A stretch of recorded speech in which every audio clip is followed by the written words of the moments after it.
All right, let's start with number 12. We have a parabola. The axis of symmetry runs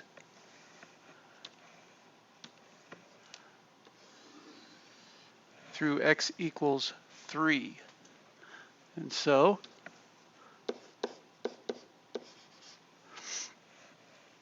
the vertex sits on the axis of symmetry. It sits right there. So at 3, -2. That's the x and y coordinate.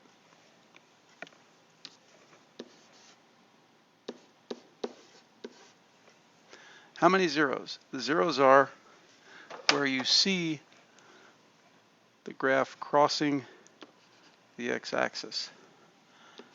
2 zeros. Anytime you have a parabola, it's going to be 2 solutions. These are at x equals 2 and x equals 4.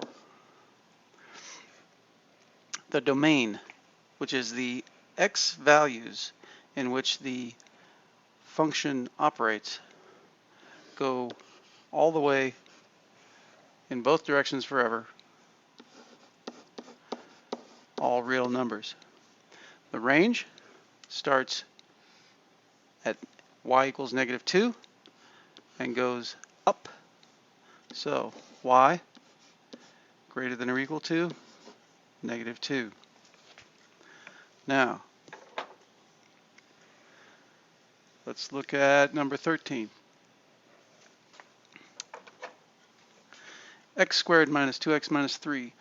We're going to graph this just based on what we can figure out from looking at the equation. No calculator. First thing you're going to notice is the -3. If the x's are 0, then -3 is your y-intercept. So that goes there. We can figure out what the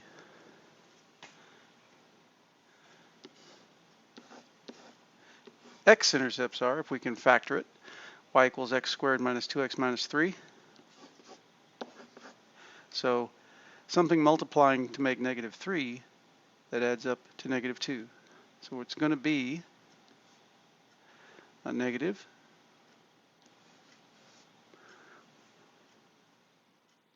and a positive. -3 plus 1 is -2x. -3 times 1 is -1. That means we have to take the opposite value. So if this is -3, then x has to be 3 to make what's inside the parentheses 0.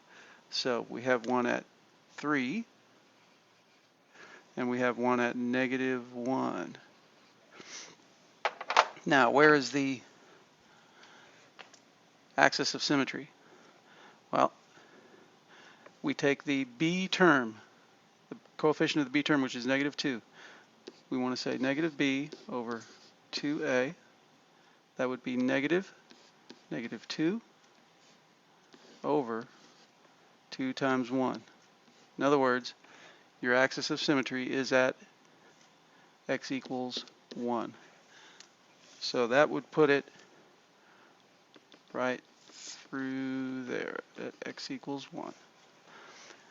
Now, where is your vertex? Well, take the 1, which is your axis of symmetry, and substitute it for x, which would be 1 squared minus 2 times 1 minus 3. 1 minus 2 is -1, minus 3 is -4. So we have 1, 2, 3, 4. That means we have a parabola that is going to look something like that. So, okay. Do we have a minimum? Yes, we do, at the vertex at 1, -4. The zeros we identified as 3 and -1. The y-intercept we identified at -3. The domain is all real numbers. range is y greater than or equal to -4. And that is how we graph without a calculator.